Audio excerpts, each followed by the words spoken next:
Good morning, everybody. If you're just joining us, then you've just missed an absolutely cracking Prototype Cup Europe race, which saw a win for Theo Mikuris. And if he has plans to stay for the rest of the season, he will take some stopping, but there are one or two out there on the grid that will definitely try.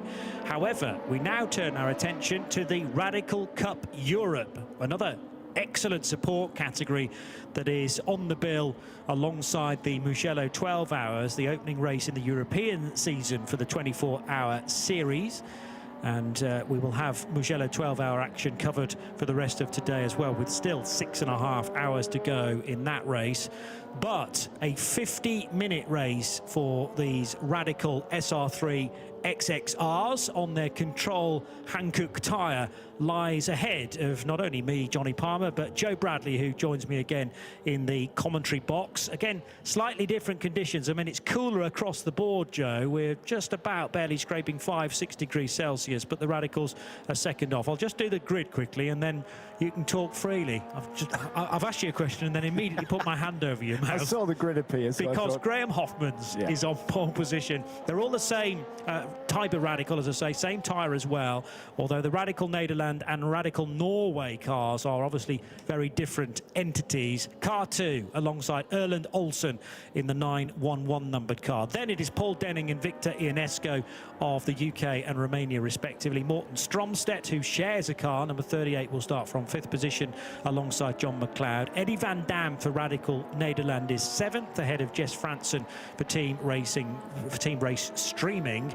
RJ Motorsports' Valerie Bachmann in the wife and husband duo, so her hubby Pascal will take over at roughly half distance. That's the 9th placed car on the grid, ahead of Diego Dambra, who just cannot buy a break this weekend. Let's really hope the 44 car can get to the end of this race today. Lowen Stevens starts from 11th place, number 64. Marcus Littlewood in the number 3 car is 12th. Now, both of those cars, 64 and 3, had all of their qualifying times wiped from Friday because it was discovered after the sessions that the cars were running beneath the 40mm limit. So there's a minimum ride height clearance, which the roller that they use to judge that must go under the car. And if it doesn't, they immediately fail and lose all of their times. So Lowen and Marcus will be definitely cars to watch from the back of the pack. And remember, all the way back to Friday's qualifying, Jahid Fazel Karim couldn't take part in his qualifying 2 session because he'd had a crash in qualifying 1 for RJ Motorsport. It's going to be 2 formation laps, Joe. Here's finally your opportunity to speak, but you'll notice at the end of this lap the race clock will begin to start to tick down. Yeah, the extra formation lap, because of such a low temperature, it is really cold out there. It's barely 5 degrees, just picking up a little bit of temp out there ambiently. I want to say hello to everyone who's joined us on the screen, on the stream I should say. Hello to Jasmine 101. You were the first on the stream, all you Radical fans out there. Mr. MMM Go, hello to you. Blartan, a big wave there. Timplay Geek 2, hello to you. Mark Hoffman's, let's go, Graham Hoffman's. I detect a little bit of a family connection there, maybe, from the Radical Netherlands team. So always great to have you along for the ride. Hopefully you'll have a great race with these Radicals with us. It's the Radical SR3 XXR. And please tell us, where are you in the world? Who you're supporting? Hello to Snipper64 Gaming, and hello to Creed27. Work together with everybody there too. Hi from Chip Stuck as well. Keep your messages coming, keep your questions. We've got a 50-minute race that's already begun. The clock has already begun ticking, and that's because of fueling. The extra added formation lap won't affect the fueling of these cars. It's a 50-minute run after that 1 formation lap. This one's still under formation procedure to get some heat into those tyres and into those brakes. We don't want those cars to be out of balance going into turn 1 under race conditions. And keep an eye on the back of the field there, the number 3, Marcus Littlewood. You heard Johnny there mention that infringement, the technical infringement after qualifying, put Marcus Littlewood at the back of the field. In yesterday's race, Marcus Littlewood came through from the very back of the field to take what was a fantastic drive through the field in very commanding style. We expect the same from him today. Now, remember back to yesterday's race, Paul Denning got a penalty in race, which he served, a drive-through penalty, and that was because he was out of position at the actual start of the race. You and I were having a discussion. Did the message refer to the start of the race or the restart of the race when he started to overtake cars even before turn 15, you might remember? Well, he got a penalty in the race because he wasn't in the correct position over the grid hatchings, which he served. Subsequently, though, he was found to start overtaking cars before the safety car had peeled off and was given another 10-second penalty after yesterday's race. So that knocked him back to 4th. However, there was some good news for Paul Denning because the car he was put behind then failed its ride height check, Lowen Stevens. And that's not a first this weekend for Lowen. Remember, he had all his times wiped from qualifying. Well, he was ditched out of the race result yesterday because the car again was too low. So in the balance of play, Paul Denning still finished on the podium, but he dropped back to 4th and then he was put back to 3rd. Hopefully Paul's learnt his lesson though now, because remember, as a bronze driver he gains massively on all the silvers anyway, because he can take a much shorter pit stop. And we will disappear down the rabbit hole of extended pit stops during this 50-minute race. We've already had 3 minutes of it, but now this is the point where the overtakes can begin legally, because the red lights are extinguished, and it does appear to be a good getaway for Graham Hofmans, the Dutchman for Racing Nederland, although Erland Olsen in the white and red car is very, very close. And look at Paul Denning down the inside line in the black, red and yellow car. It's actually 3 abreast at San Donato. And Denning, despite his bronze grading, is really getting the elbows out now in amongst some silver racing drivers. Denning leads the race, in fact, coming out of Poggio Secco. So that's an excellent first few corners for Paul Denning, up from 3rd to lead, Joe. It's not a wide racetrack here at Mugello, but it was wide enough for 4 wide radical racing going into turn 1. Thankfully, they sorted themselves out, but what a start for Paul Denning. From that second row of the grid, he was able to squeeze his way through, and now by the time they get to the Rubiatas, he's got quite a lead. Oh, Hoffman getting it all wrong and getting over the gathers it up though, using that exit curb very, very wisely and readily there, just checking the slide there as the rest of the field go through. It's very much the red and black with the yellow nose cone on that radical of Paul Denning that leads on this first lap, and already heading towards the final stages, down towards the Corinthians hairpin. It'll be a few more corners before he gets towards, and that's Lowen Stevens. It is. Lowen Stevens, who's had a, let's call it a character building weekend. 2 ride height infringements, 1 in qualifying, 1 in the ridge, and now he's having to recover back onto the track after that, what looked like an errant spin. Yeah, and let's hope that the team have ceased to run it very, very close on the ride height moving forward, because it was a disqualification from yesterday's race for Lowen Stevens, effectively a disqualification from both of the qualifying sessions on Friday, which stripped him of all of the qualifying times. And the biggest frustration is that Lowen Stevens is possibly, on balance, the 2nd or maybe 3rd fastest car here this weekend. I don't think there's much doubt about Marcus Littlewood's ability to drive quicker than anybody else.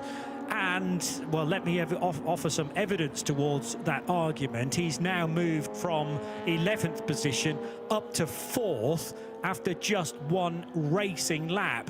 And Marcus Littlewood is about to make his presence felt in the podium positions, surely you have to say. Erland Olsen in the Radical Norway car has the pressure on now, with Littlewood's car exactly the same specification as all the Radicals in this race need to be. Now a bit of a hip and shoulder check for Lowen Stevens to the outside of Jahid Fazel Karim, and the RJ Motorsport car there, well, both RJ Motorsport cars coming to blows very briefly. It was only a small glancing bit of contact, but nevertheless, with RJ Motorsport entering 3 cars in this race, they don't want to be getting tangled up amongst themselves.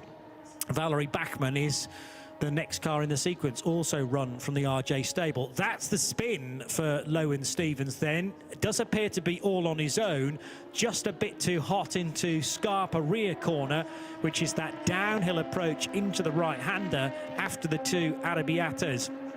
Here's Marcus Littlewood, though, at Biondetti chicane, and he's got a very good run on Erland Olsen. Will Littlewood attempt an overtake into Buccine corner? No. but I think he's going to focus on a much better exit out of turn 15. This tighter, although, well, I say tighter hairpin, it's actually not as tight as turn number 1 and does open up nicely. Very tempting to run the car out wide over the white line and onto the curbing, but if you do that on too many occasions, the stewards will spot you and potentially start sending driving standards flags in your direction. Surely this is Littlewood's third place to try and get from Erland Olsen. Hasn't got it done yet, though, as they both have a drag race up the hill and into Luco corner. Poggio Secco, the right-hander, and in fairness to Olsen, he has still stayed ahead of Marcus Littlewood. So Littlewood is obviously a high bar to be measuring yourself against, but I think considering Erland Olsen's speed and experience of this place on Friday, he has made strides over the last couple of days of action, and Erland Olsen is able to keep Marcus Littlewood behind, at least for the time being. What this is doing, though, is delaying Erland Olsen because he's massively in defensive mode and he's not able to take the fight to Graham Hoffmans. The new leader, well, the new leader after a couple of corners of this race became Paul Denning. And at this point in time, Denning is able to manage that gap of 0.7, 0.8 of a second. The closest one at the moment, though, the closest fight, Joe, is for third and fourth between Olsen and Littlewood. And I'd expected Littlewood to be able to get by already. So Olsen's putting up a great fight. It's sometimes where you can work together with the driver in front of you. You're trying to overtake and work together to catch the cars in front of you. However, Marcus Littlewood certainly feels as though he could go quicker without Olsen being in front of him, and that's why we're seeing Olsen having to defend from Littlewood. Here's his major opportunity now, if he can get under the rear wing of that red and white car. Now, getting towards the braking area, is the black and orange car of Littlewood going to have a go on the brakes? It's going to be a very brave move as the leader's already beginning to brake. Little bit of subtle defending there from the white and red car, making Littlewood go around the hard route around the outside, and Olsen defending, but that's costing him time, Johnny. Yep. He's not going to be catching Hoffmans, and Littlewood is literally left and right all over the back of that white and red car. The other major problem for Marcus Littlewood in this race is he's also got to serve a success penalty for winning yesterday's race. And it's a significantly larger penalty compared to what you get in the Prototype Cup Europe for winning a race. In prototypes, it's only a 6-second success penalty. It's a massive 20 seconds for winning a race in radicals. So that's 20 extra seconds that Marcus Littlewood is going to have to serve compared to what are the middle order, let's say. And that is therefore a total of basically 2 minutes that Marcus has got to be in the pit lane, whereas the quickest pit stop for some of the others is only 1 minute and 19 seconds. So a difference of basically 40 seconds that Littlewood is going to have to sit in the pit lane longer than a few of the others, and that could be hugely costly, particularly if he can't make any inroads into the early podium positions. Oh, he's been flustered as well, locking a wheel going into the Correntau hairpin as they come through there. Fast S's here, flat out zone, acceleration zone as I call it, then down towards Pacini. Marcus Littlewood not able to find a way past Erland Olsen. Olsen driving a very strong race here. Graham Hoffman's just ahead of him. The gap between first and second, Paul Denning, and then the white and green car of Hoffman's there is just on the around about the second mark. It's been, well, it's 1.2, so it's Denning's actually increasing that lead ever so slightly. But the raging battle between Erland Olsen and Marcus Littlewood, that continues on, but it looks like it's settled in a little bit. 40 minutes, or just under 40 minutes on the clock still, so still plenty of time. But Littlewood not making as much progress as he did. He seemed to be able to use it like a hot knife through butter in yesterday's race and recovering from that qualifying infringement. Same deal today, but Littlewood now being stifled by Erland Olsen, which we didn't see yesterday. So a little bit of a race breaking out here, no doubt. Well, you have to think that Littlewood's speed is probably about the same as it was yesterday. So therefore, the only other variable is that Olsen's massively improved on yesterday, and that's probably down to now the track experience that he has. Maybe the team have made some car adjustment, but not to the extent that we're seeing compared to yesterday's pace. So fair play to Erland Olsen. I'd like to be able to compare his average lap times today with what he was producing in yesterday's race, but we need to wait to the end of this race really to get an idea of how quick he's been going, or will have been going over the 50 minutes. But Erland Olsen having to drive in the mirrors, and that unfortunately for him is opening up this gap to the top two, still separated by 1.2 seconds. Very impressive from Paul Denning though to be in front and not quite bossing this race, but able to manage it. And bearing in mind as well that Denning will have to take an extra 5 seconds for his result yesterday, but still only have to serve a total of 70 seconds in the pit lane. Remember, it takes 34 seconds to go from pit in to pit out at 40 kilometers per hour.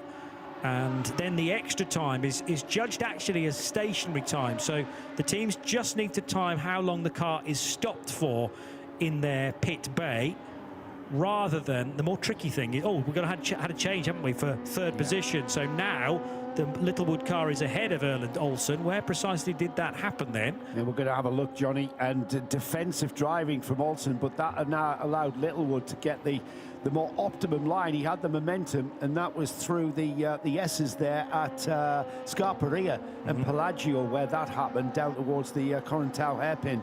And it was Olsen's perhaps overly defensive method of driving there that kind of stifled his momentum, allowing Littlewood through. And we look now and see just that's how frustrated Marcus Littlewood was, because he's now burst away and leaving Olsen in his wake. He's on to the third step of the podium, but with a gap of 1.9 seconds to Graham Hoffman's, he's very soon going to be challenging Graham Hoffman's for that second step of that podium.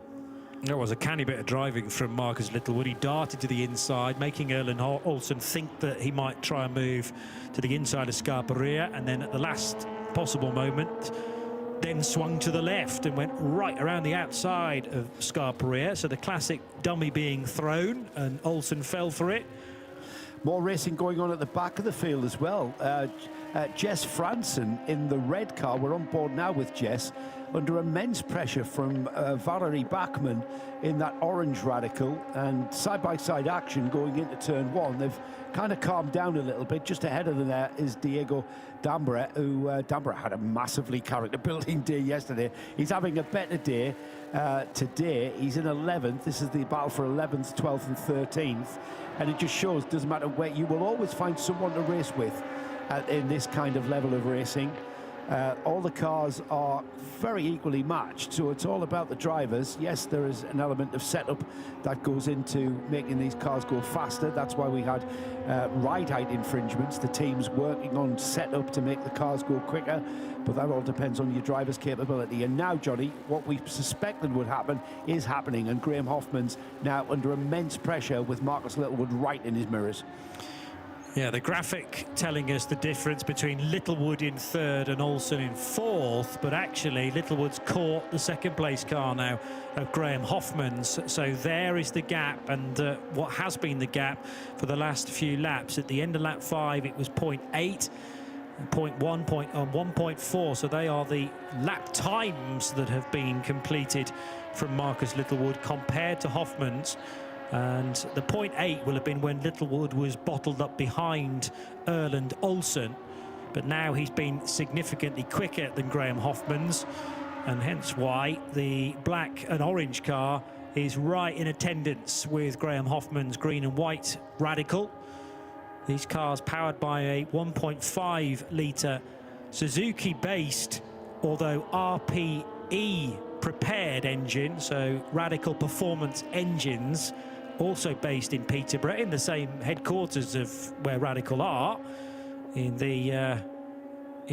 Peterborough, and heading down towards the final corner. This scrap between two identical cars, in fact 13 identical cars in this field, is certainly the one where we're next due to see some action, I'm sure, as they stream across the line.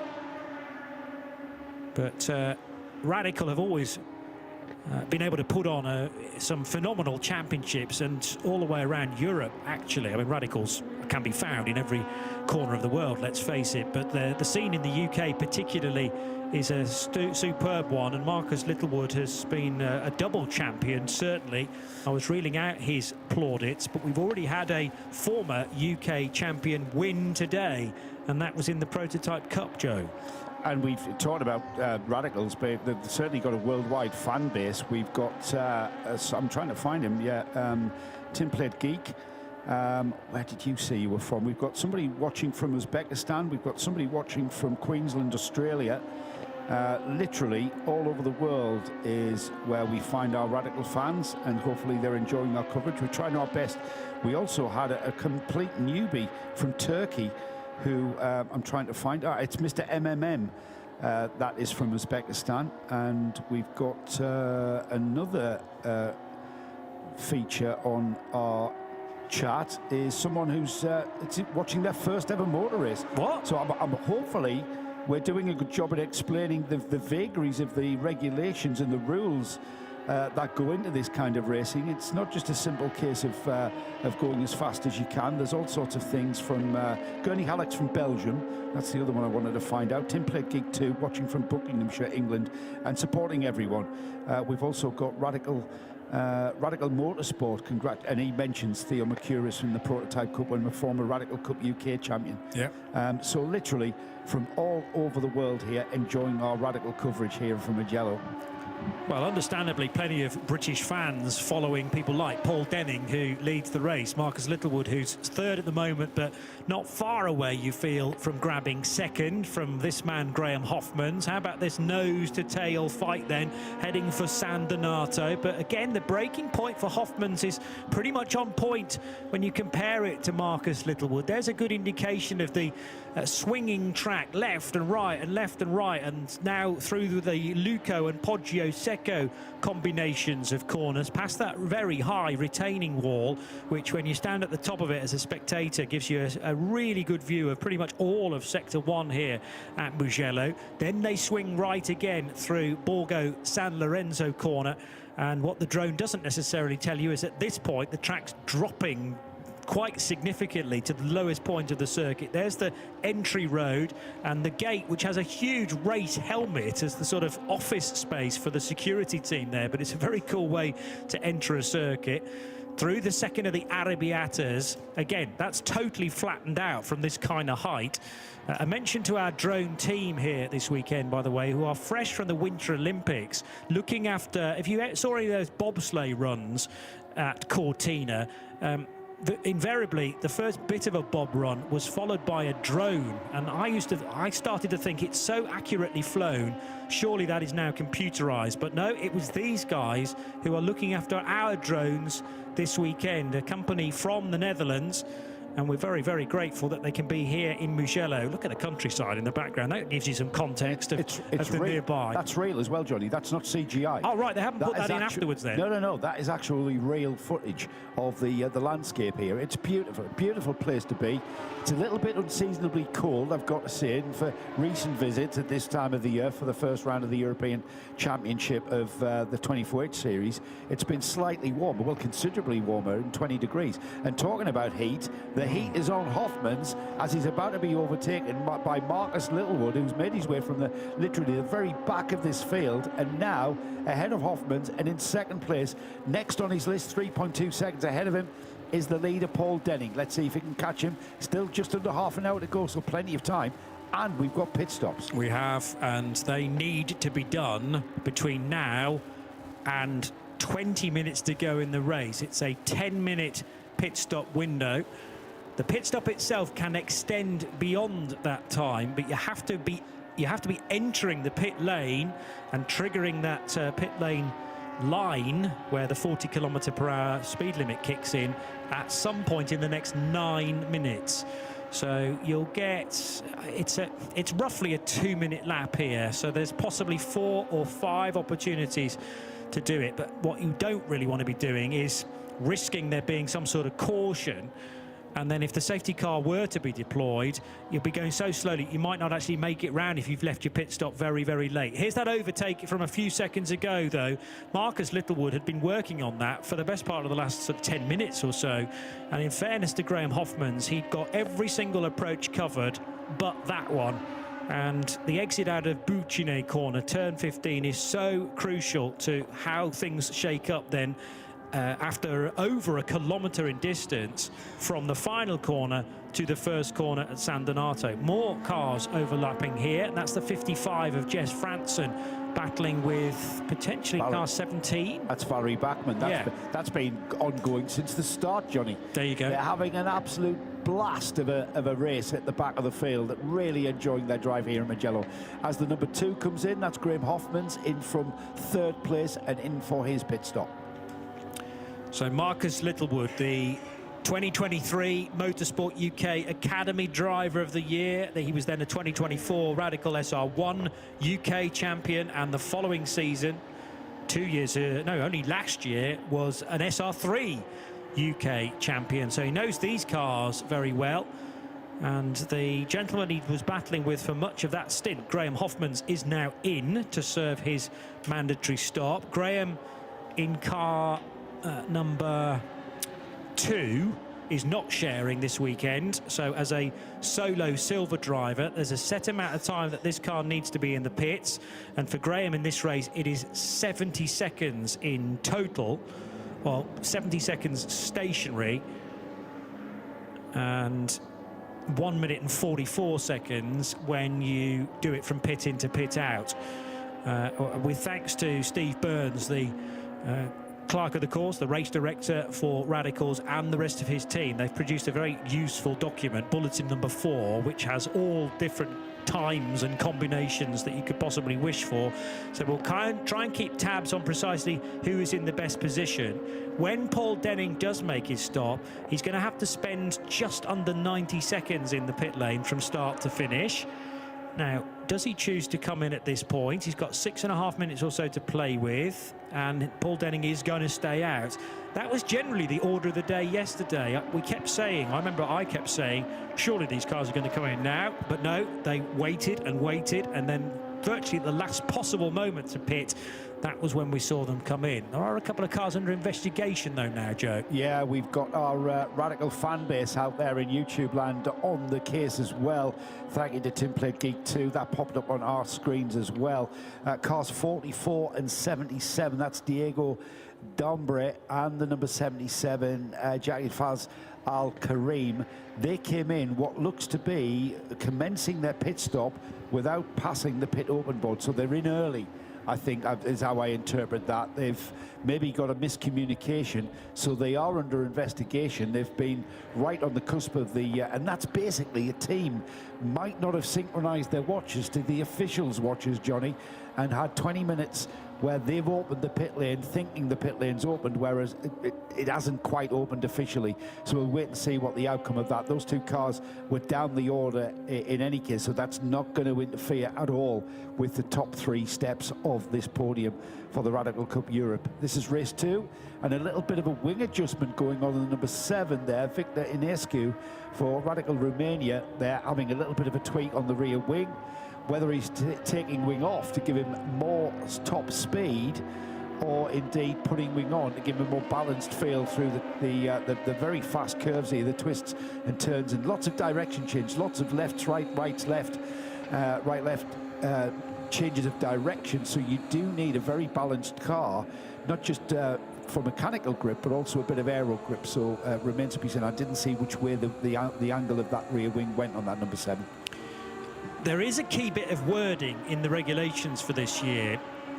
I know we said that the pit lane is open after 20 minutes, but the key thing is that after 20 minutes, that's when the board is put out, and you can only pit once you've passed the board. So you drive past the board after the 20-minute period, and then once you have seen and passed the board, and then is your first chance to pit. So it's not as if you can sort of preemptively come in at 20 minutes and 1 second. You have to cross the line first after 20 minutes and then do it next time around. and that's what Marcus Littlewood has done, I think. But there were certainly some very early callers. Now, they will say, well, we pitted in the pit stop window. Strictly speaking, they did, but that's not the rule in Radicals this year. The board is shown at the control line to the first car that passes the sign and remains displayed for 1 lap.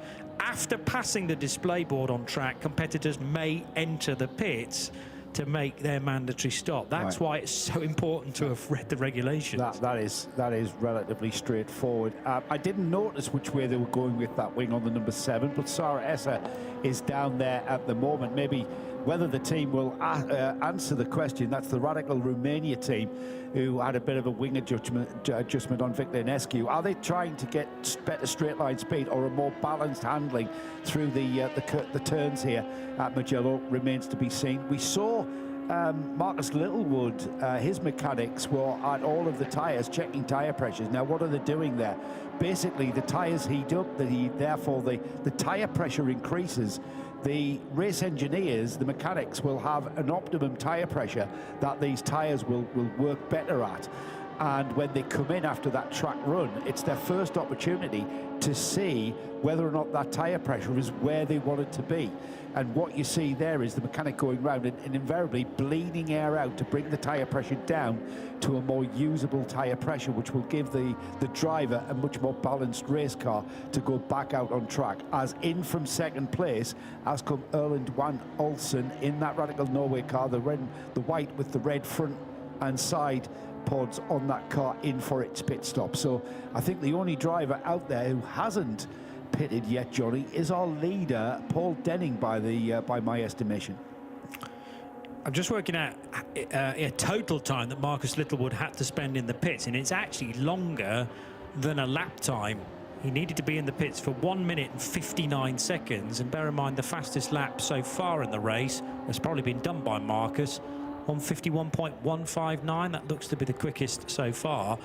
But he needed to be in the pits for 1 minute 59, so he's not going to lose a full lap. But that's how, I suppose, how frustrating it is to be just sitting in the pit stall, waiting to see those 85 seconds stationary tick by, and a total time in the pits for almost 2 minutes. Let's go to Sarah. We're almost at the end of the pit stop window, Sarah. Number 7. So they did adjust the rear wing to give more downforce. He was saying the back was sort of, you know, kicking out. So he was fine in the first sector, struggling in the second sector. He's already gone out with that adjustment and is already saying it is much better. So a bit of oversteer by the sounds of things. Yeah. Remind me which car Sarah was talking about? Ionescu, car number 7. The Romanian racer, okay. That one there, Victor Enescu, great replay there. It's a fiddly job. They're changing that rear section on the wing to angle it more towards the airflow.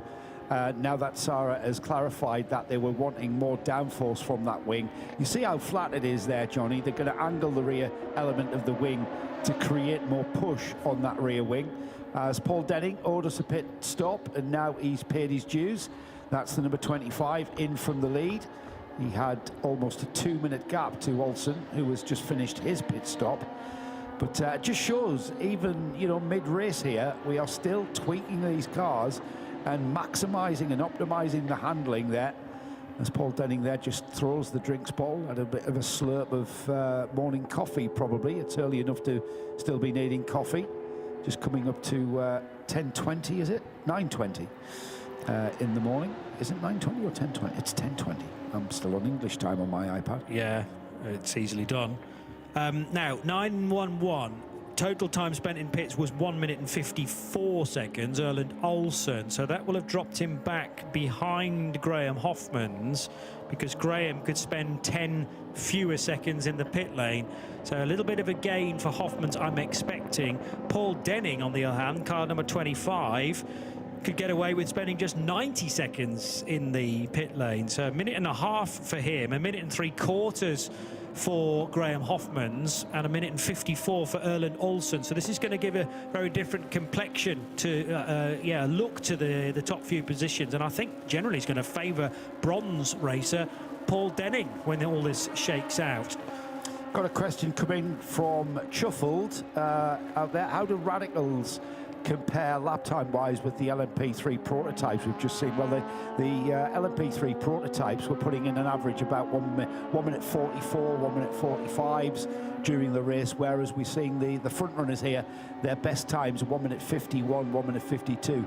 So not that far off an LMP3 prototype time. They're not, especially around almost a 2-minute lap here at Mugello. So these cars, as I described yesterday, Johnny, they're just over 100,000 British pounds plus VAT if you buy them in the UK. They're a British manufacturer, of course. A proper race car. They are very, very quick. They have got quite a bit of downforce to get used to. If you've come from, say, a Formula Ford where downforce isn't a thing, and then you step up to radicals, the first thing that's going to surprise you is just how quickly you can get through the corners and how deep you can brake using the aerodynamics of this race car. So a proper little entry-level prototype sports car, these things. And for me, being an old-time purist, I do like the open-top aspect of these things. It takes me back to those open-top prototype LMP2s back in the, I'm talking 20 years ago now, aren't I, JP? Probably. 20 years ago, yeah. Yeah. They weigh about 300 kilos lighter than an LMP3 car. LMP3 is about 950 kilos. These are more like 620. But bear in mind that these cars, they have a very impressive 230 brake horsepower. But an LMP3 car in its current format, 2025 spec, is more like 470 brake horsepower. So significantly higher power, bigger engine as well these days in a prototype from the Toyota power plant. Side by side, almost a little bit of contact there between 33 and 77. So 33 to the left was Eddie Van Dam for Radical Nederland, and he's scrapping away with the RJ Motorsport car of Jahid Fazal Karim. Delighted for Jahid to having a much better weekend now after his crash in qualifying on Friday, which prevented him from starting qualifying too, sadly. But it just shows that the 77 car has had some speed all weekend and is now up to 8th position. We've got our Radical fan base keeping us up to date as well. Another thank you to Tim Plate Geek 2. The number 44 and 77 we mentioned coming into the pits before the pit open board was put out. They have been given a stop-go penalty for failing to do that. So the number 44, a character building weekend for Diego Dambre.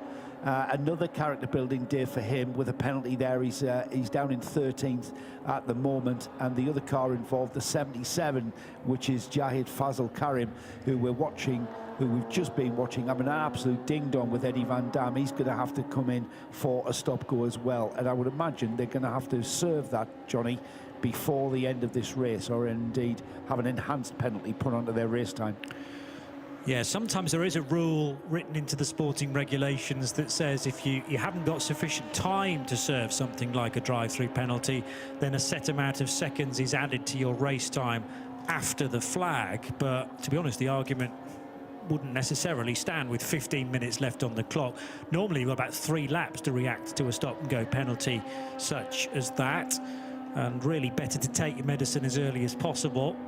Drive-through penalty, well, the drive-through itself, were it a drive-through, would take you 34 seconds, but these are actually stop-go penalties now for Diego Dambre, whose negative weekend kind of continues, but for different reasons. I mean, he's had a spin into a gravel trap. They had those problems on Friday where they couldn't rectify a technical glitch, and Diego Dambre is now subject to a stop and go penalty in car 44. Jahid Fazal Karim will be taken out of that fight that he's enjoying with Eddie Van Dam as well shortly to serve his penalty. Pit speed noted though now as well for Jahid and for the 33 car of Eddie Van Dam. So were they caught going a tad faster than the 40 kilometres per hour? Meanwhile, Marcus Littlewood and Graham Hoffman are at it again. It's great, isn't it? Did you see that? Marcus Littlewood hanging on to the steering wheel of that number 3 around the outside of Hoffman's there, and Hoffman's a little bit of compromise driving from both of these. And I just want to mention one of the commenters here, Tobiah, makes a cool point. They want to make the point that the coolest point of these cars is that they're quite small, so the fights are quite cool. Surprised they don't use that point on the sales speech. It's a good sales marketing point, I suppose, and the racing that we're seeing here certainly enhances that sales pitch here. Come and race Radicals and actually see some racing. Fantastic driving from all of our drivers here. Yeah, well, there's been no shortage of race action, and also, sadly, 1 or 2 penalties here and there as well, but that might just be drivers not used to how these races are officiated, and hopefully it's all going in the memory banks. I mean, the real annoying thing from those associated with Lowen Stevens' RJ Motorsport car is they keep coming a cropper with the ride height checks. They were done on Friday, they were done yesterday after the race, so far Lowen Stevens has been in 3 official sessions, i.e. 2 qualifying sessions in yesterday's race, and doesn't have a single time to show for his efforts because everything's been stripped because the car was too low on 2 separate occasions. Now Lowen, though, is putting his true pace to the right way of doing things and staying ahead of Sebastian Schou in the Step Motorsport car. So this is the fight we're enjoying for 6th and 7th places. Lowen in the yellow and black car. They're heading into Bucine corner now, and actually getting a slightly better exit is the Danish racer Sebastian Schou. So he's going to draw level. There's a slight bit of overlap, and look at that. What's that, about 5 km/h more than the 64 car? But then a bit of side draft potentially from being picked up by the number 38 car, and 64 is able to edge slightly back in front again into the apex. Round the outside, though, will go Sebastian Schou, and that'll give him the inside line for Luco, and he does get the place. Excellent racing once again. That just showed me exactly what even clarified for me the comment I made earlier about the flowing nature of the corners here at Mugello. You might be on the outside, but because you're on the outside, it's actually a quicker route round, so you can keep the momentum. That's why we're seeing all this side-by-side action. And just because you're trapped on the outside doesn't mean you have to give in the corner. You can just sit there. Here it is, the Bucine coming out of Bucine, and it's all about momentum. Look at that, the black and white car there just getting onto the rear bumper, or under the rear wing I should say, having to check inside and then just easing themselves alongside. This is when you're in that position, Johnny, driving one of these cars, this is why you pay the money you do to go racing like this. Phenomenal fun for these 2 drivers there, and great footage from our drone pilots once again, giving us a unique perspective on the racing here from Mugello. Sarah's just messaging us to suggest there might be an errant, maybe exhaust sound from the 38 car. If that's just a cracked manifold, it doesn't seem to be affecting the speed of Sebastian Schou, judging by the fact that he's just swept by Lowen Stevens. But I suppose that could get worse and maybe start to affect performance. So we'll keep a watchful eye on that. Schou's just crossed the line, though, and the next car on his list will be John McLeod. So you can discount these 2 cars. They're no longer on the lead lap, although they're still having a cracking fight. So let's not discount that. Jess Franson and Pascal Bachmann now in 55 and 77. But Schou's going to want to get by as quickly as possible, because these won't be overtakes for position. However, cars laps down can still delay you.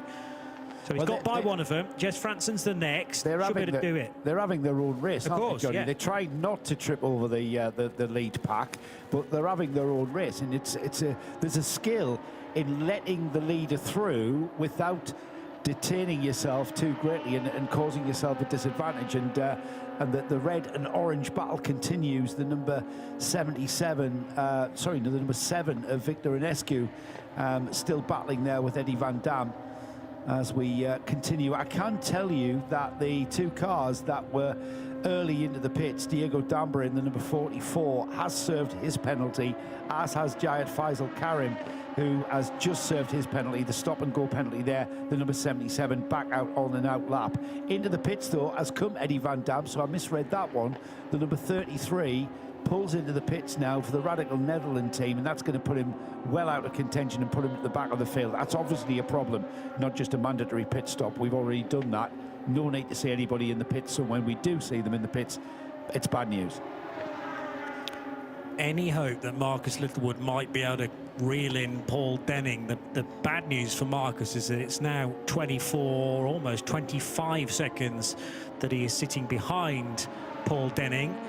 So Paul just needs to manage this race from this point on and ease his way to the finish. And after, to a certain degree, a tricky result yesterday for Paul when he thought that he could start to overtake, but actually the safety car hadn't come in at that point, and he started to overtake a couple of cars around the outside of turn 15 before they'd crossed the control line. And you need to cross the control line before then you start to race again. So clearly he'd misread that situation a little bit and got a penalty as a result in yesterday's race. However, the car that he dropped behind after being assessed a 10-second penalty was Lowen Stevens, and we all know about Lowen Stevens and his ride-height checks. So Lowen in the end got disqualified, and that weirdly gave Paul Denning third place back again. But it could have been a race win yesterday, I felt, for Paul Denning, had he not started to misbehave with those early illegal overtakes. Because the gain as a bronze and solo driver, Paul Denning does get a significant gain on people like Marcus Littlewood when you come to the pit stop penalties, or lack of them in the case of Paul. 21 laps completed, 22 about to go in the book, in fact, for car number 25. And still we're feasting our eyes upon this nose-to-tail fight between Jess Franson of Team Race Streaming and the chasing RJ Motorsport car of Pascal Bachmann. Great stuff, isn't it? A little bit of info on Marcus Littlewood from Scott, PPH 46. Not just a super fast driver, really nice guy. When he's not racing, he's coaching kids in karts.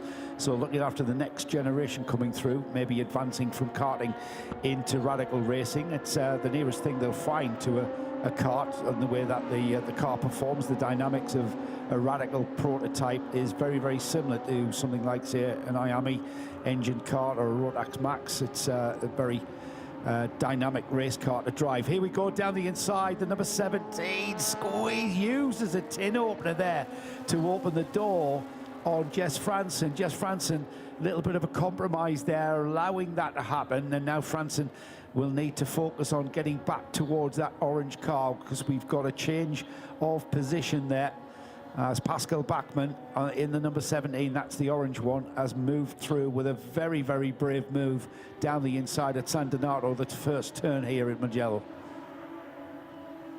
One car going very fast indeed through the first sector. That was a purple sector time, which may have come from Lowen Stevens.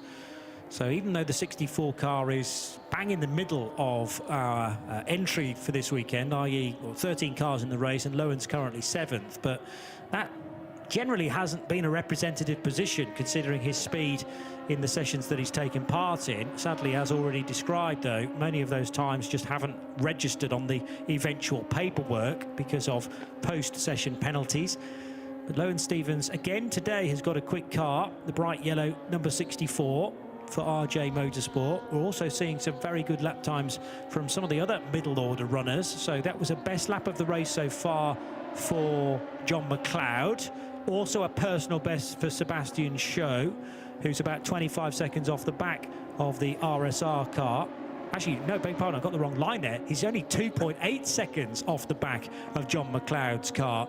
So that's one that could spice up yet before the end of the race. 5th and 6th places. And two other quick cars out there. Victor Ionescu, I think the rear wing adjustment to the Romanian's car has worked a treat. And a good lap time last time around for Jess Franson as well. Although Jess has just not allowed exactly Pascal Bachmann through, but there's again been a positional change there with the bright orange car finally getting in front of 55. That was the orange car using a tin opener you said it at the time. That's right, yes. That was a really brave move there. And again, though, it's not just about the car that is overtaking, it's about the car being overtaken. And if any of the Formula One boys are looking down on this is how you race, everybody. You don't have to necessarily crash into each other when you come alongside one another. It's all about discretion being sometimes the better part of valor, and moving on to the next corner and maybe coming back at the driver that you're racing with. But I think everyone from the leading car of Paul Denning all the way down this field have certainly got their money's worth out of their racing cars today. This has been some great racing from Mugello. Not quite over yet, Johnny, though. 4 minutes on the clock before we start unfurling the checkered flag. And still, People's Race is not over by any means. And all of a sudden, this fabulous motorsport venue is bathed in sunshine. It peeps through the clouds for just about the first time today. That should hopefully ramp up the ambient temperature, because it has been a chilly start to racing this Sunday morning at 4.5 degrees when we first got going with the prototypes at just after 8:30 today. Bear in mind, though, well, depending on which weather app you check regarding the weather this afternoon for the continuation and indeed conclusion of the 12 hours of Mugello this weekend, the main reason we're all here, there was a little bit of rain, shower expected in the forecast on some apps. Others say, well, might be a bit of cloud cover, but not necessarily some rain. But the really interesting thing for me is that if the rain does arrive, it might well affect the final hour of a 12-hour race and really spice things up. Speaking of it getting spicy, down at San Donato corner, Sebastian Scho's got a great run on John McLeod, and in fact is much later on the brakes than John, so he's able to get 5th place away with just 2 3/4 minutes to go in this second Radical Cup Europe race of the weekend at Mugello. Way out onto the curb there is the lap down Pascal Bachmann, trying to stay out of the way as best he can, but Sebastian Scho of Denmark now ahead of the British racer John McLeod. And the back mark are doing a great job of not getting involved and not interfering with Sebastian Scho as he continues on his way now ahead of McLeod and pulling a gap already, Johnny.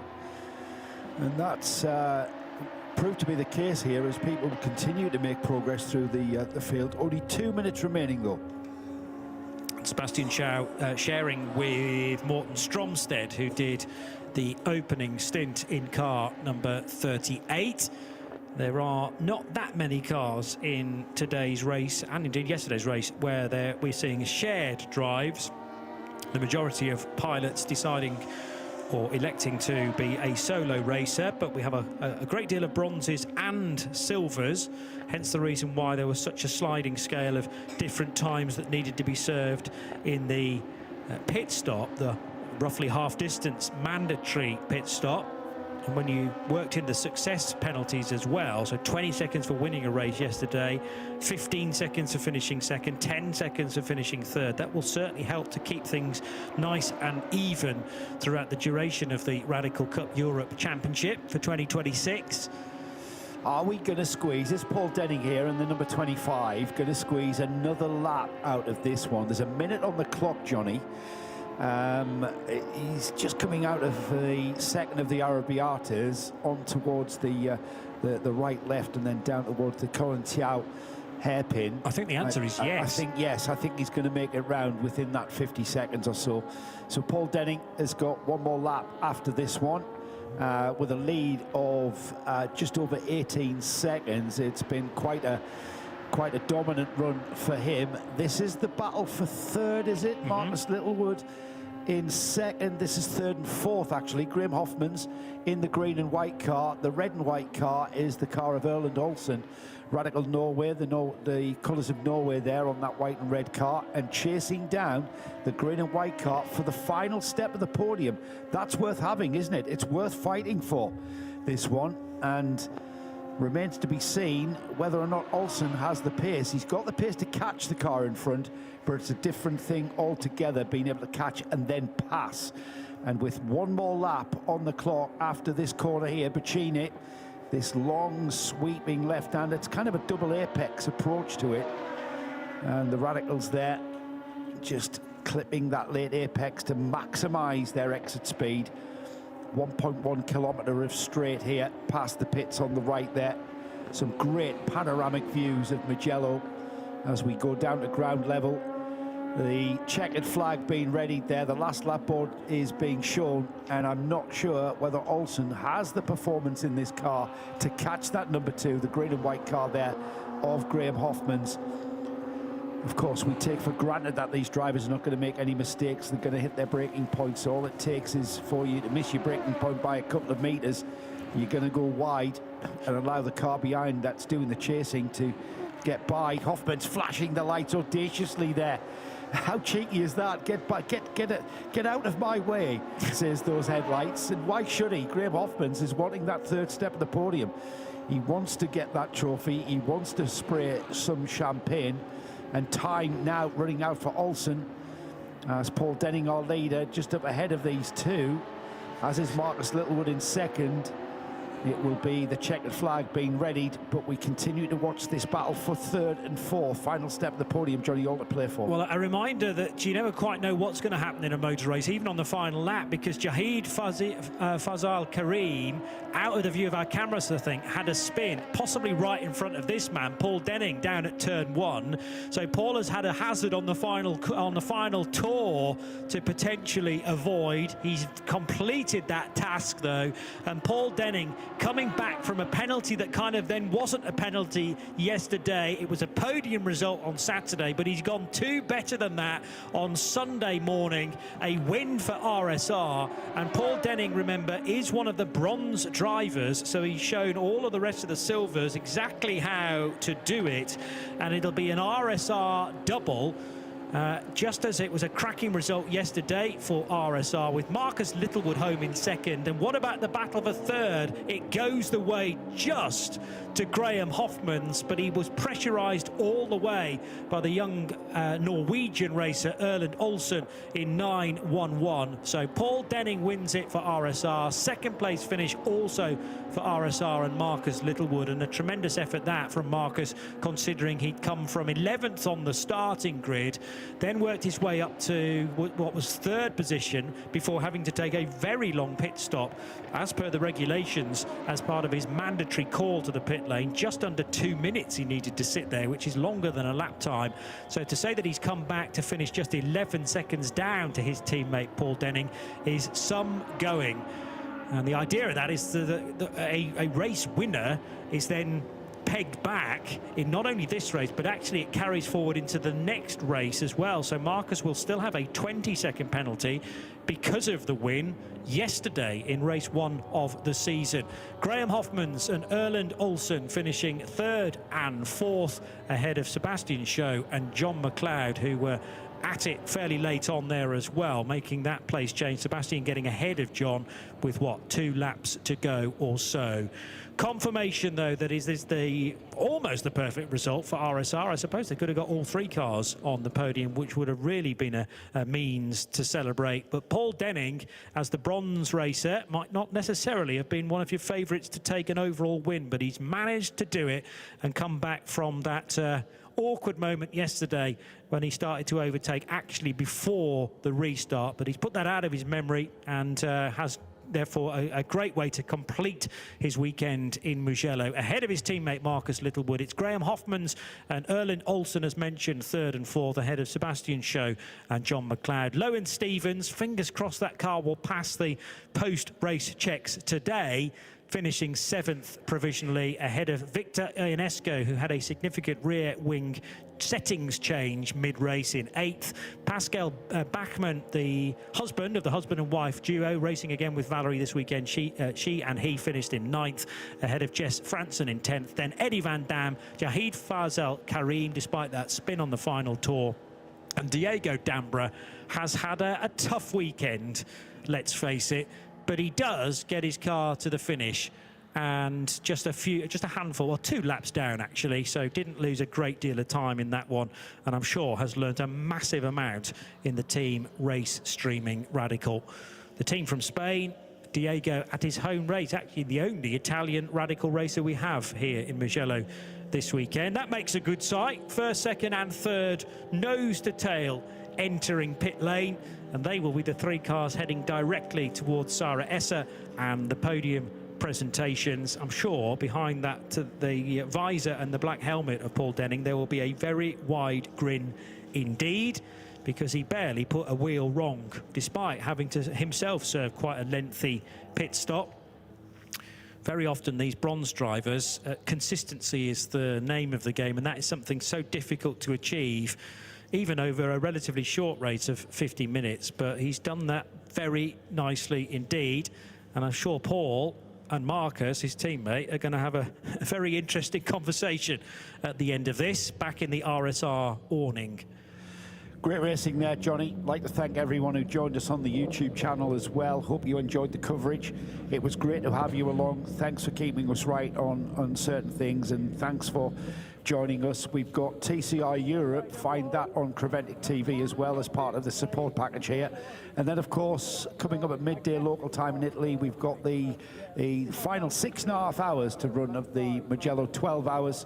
And that's going to be an exciting run all afternoon. Stay with us all afternoon on Creventic TV.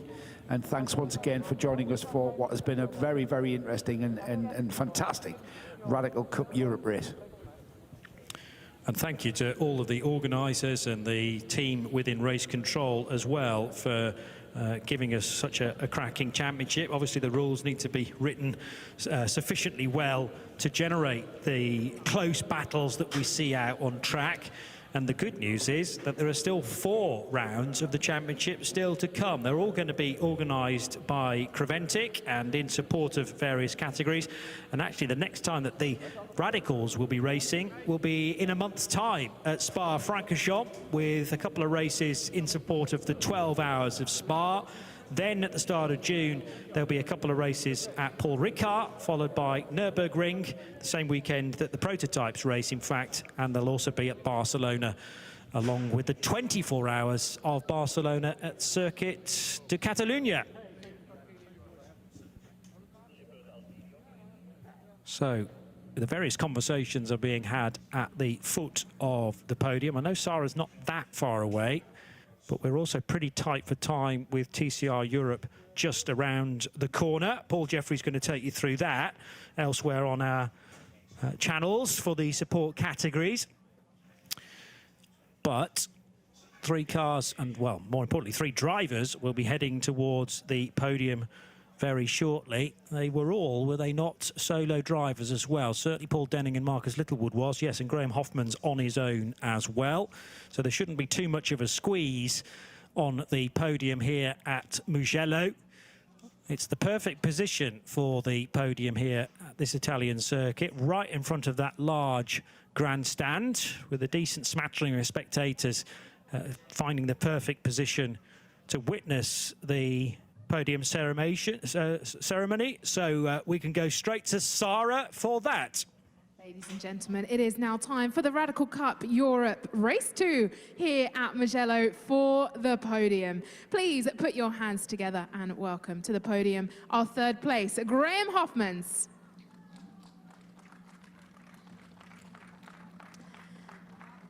And our 2nd place, Marcus Littlewood from Great Britain, RSR.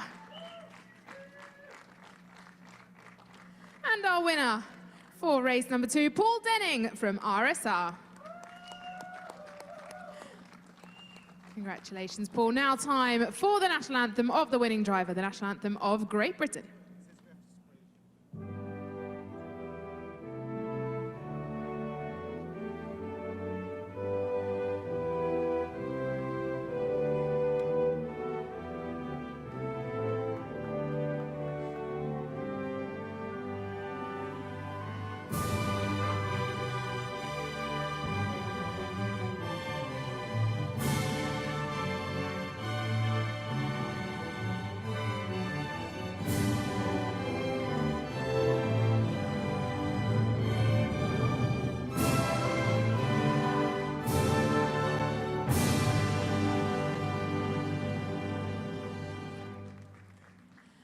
And I'd like to welcome to the podium to present the trophies, Daniel Redpath, the Radical Racing Chief Commercial Officer. Our 3rd place driver here, Graham Hoffmans from Radical Netherlands, and our 2nd place, Marcus Littlewood from RSR. And of course, our winner, please put your hands together, make some noise for Paul Denning from RSR. Please hold your trophies high for some photographs, gentlemen. And now it's time to That's Radicals done and dusted then for here in Mugello. But don't forget, in a month's time, we'll be racing for rounds 3 and 4 of the 2026 Radical Cup Europe in Spa-Francorchamps. We're done here in Mugello, but we're back in action the 3rd weekend of April at Spa-Francorchamps, and we'll have all of that covered for you live right here on the Creventic Motorsports TV channel.